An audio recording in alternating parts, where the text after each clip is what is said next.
Lesson 2.8, Graphs of Rational Functions. To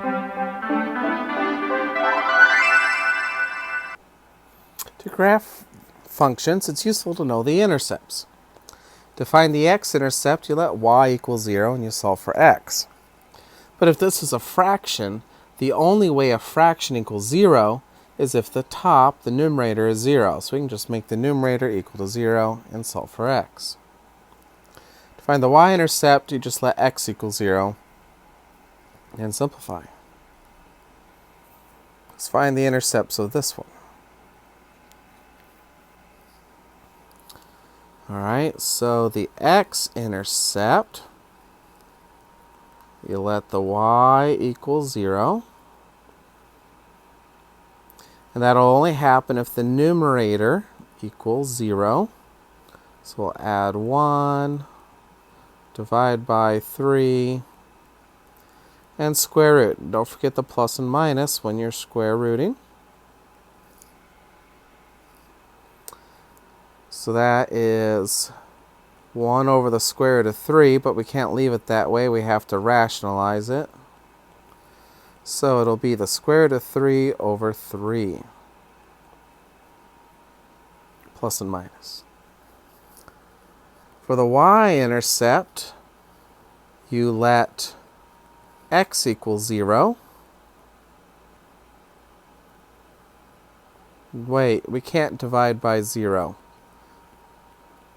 So it is undefined, which means there is no y-intercept. To graph rational functions, first of all, find the domain. That's useful for finding out if there's any holes or removable discontinuities. Find the asymptotes. Graph the asymptotes as dotted lines. And then create a table of values around the vertical asymptotes. So that's where the interesting stuff happens. Plot your points. Then draw curves starting near an asymptote and ending near another asymptote. Don't ever cross vertical asymptotes, however, because it's undefined. The function's undefined at the vertical asymptotes, which means you can't have any points on them. And then put in any required holes from your domain. So if your domain says x can't equal 1, and you have a line through 1, you have to put a little hole in your graph. Something like that. So let's graph this function. Well, let's start with our domain, which is the denominator can't equal 0. So x can't equal 0. And then let's find our asymptotes. Our vertical asymptote, we try to factor. Oh, we can't. And then the denominator equals 0. So I have a vertical asymptote at x equals 0. So I can put that on my graph.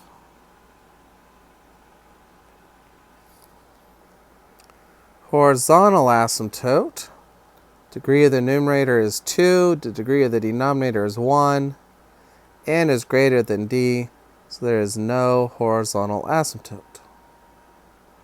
But the degree of the numerator is 1 more than the denominator, so we have our slant asymptote, which means we take and we divide these. Since this is a very simple denominator, we can just split it up to get 3x plus 1 over x. For the slant asymptotes, ignore the remainder, so it is just y equals 3x. So y-intercept is 0, my slope is 3. Go up 3 and over 1, or down 3 and over 1.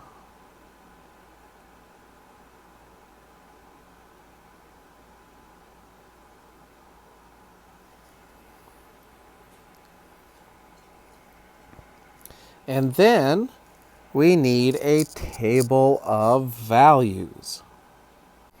All right, so I've put it in my calculator to give me a table of values. And I get -4 and -12 and a 0.25.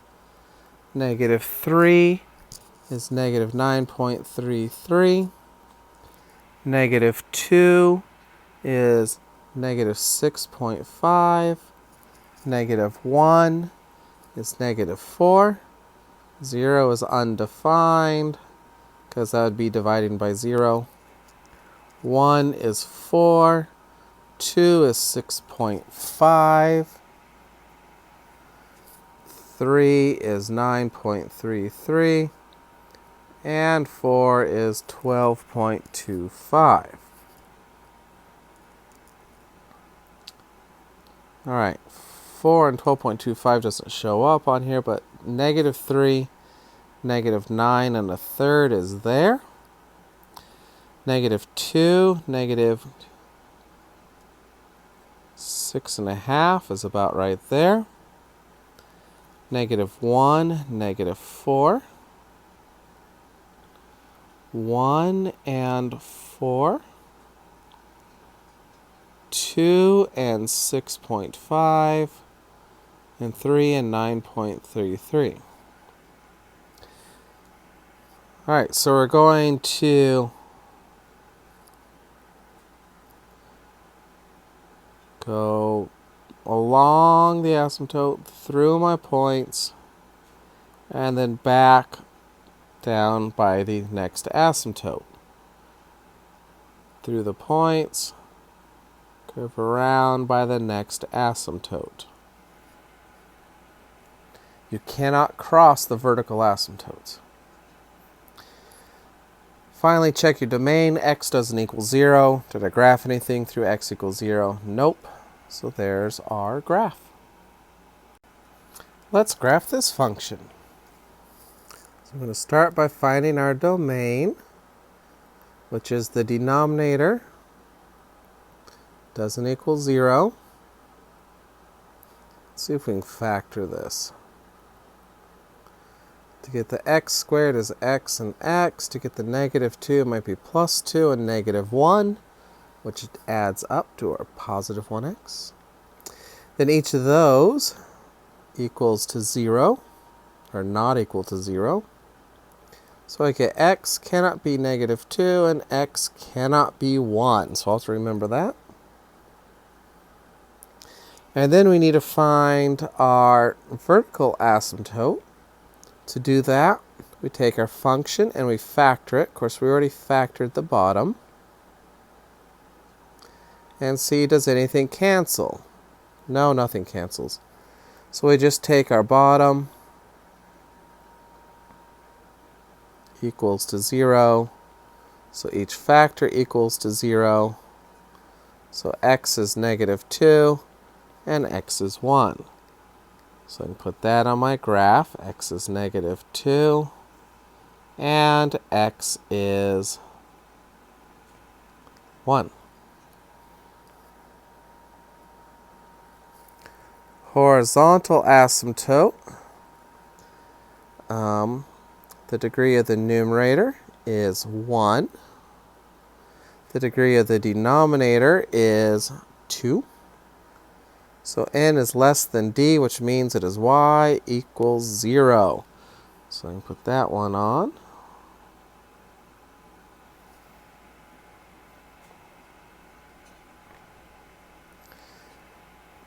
Then we're going to make a table of values. I have negative 6 and negative 0.64.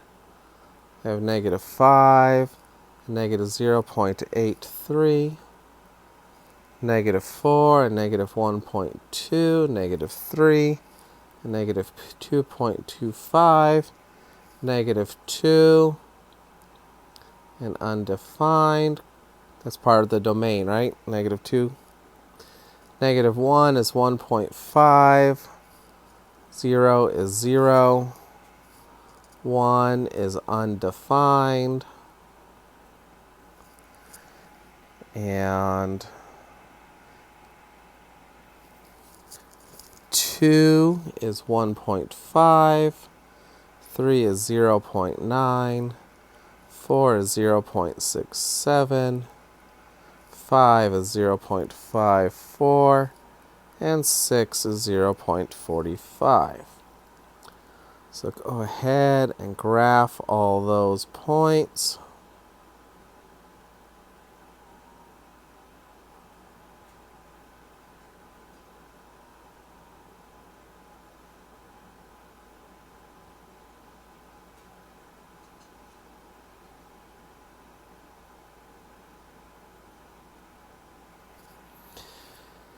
And then we can draw curves. Now the ones on the sides are pretty straightforward. Just through the points, end near an asymptote.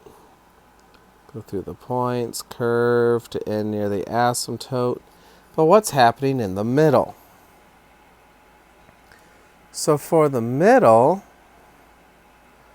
what we could do is get some more points to try to figure out what's going on. So let's try -1.5.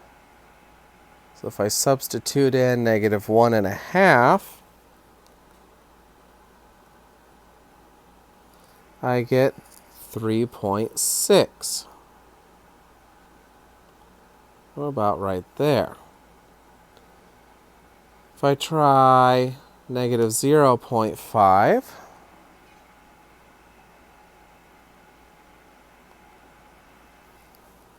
it gives me 0.67. And if I try +0.5,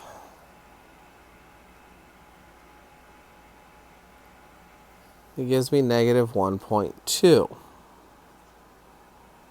So now it looks like we're coming down from the top, through the points, and down near the asymptote there. And that's a nice little graph. We could go the other way and find the function based on a graph. We would use the x-intercepts and their multiplicity to get factors of the numerator.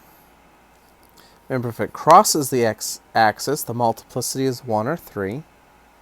If it touches the x-axis but doesn't cross it, the multiplicity is 2 or 4. Now, usually we'll just use the 1 and the 2.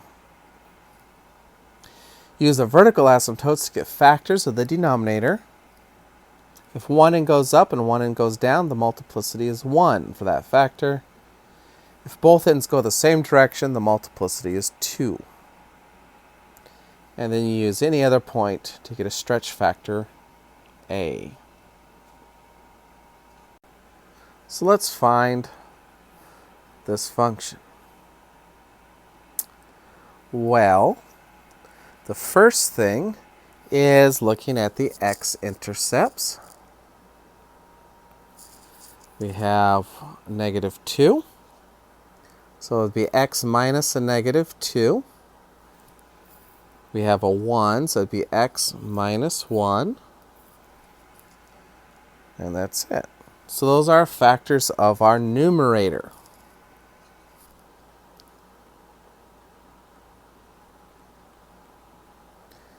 The vertical asymptotes will give us our denominator. So our vertical asymptotes appear to be x equals -1 or x plus 1.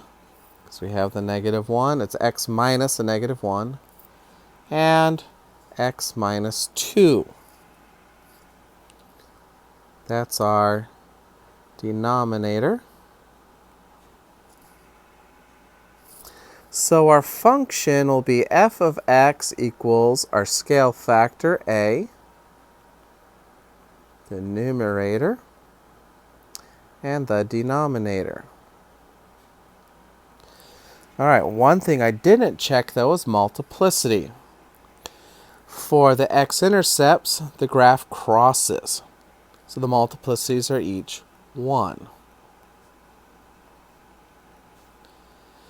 For the vertical asymptotes, notice by x equals -1, they're both going the same direction. That means the multiplicity is 2. So we'll make that one squared. And then on the other one, one's going down, the other's going up. So it's a multiplicity of 1. They're going the same direction, it'd be multiplicity of 2. Now, we need to use some point to get our stretch factor. Here's a nice little point, 0, 1. So we're going to plug that in for the x and the y.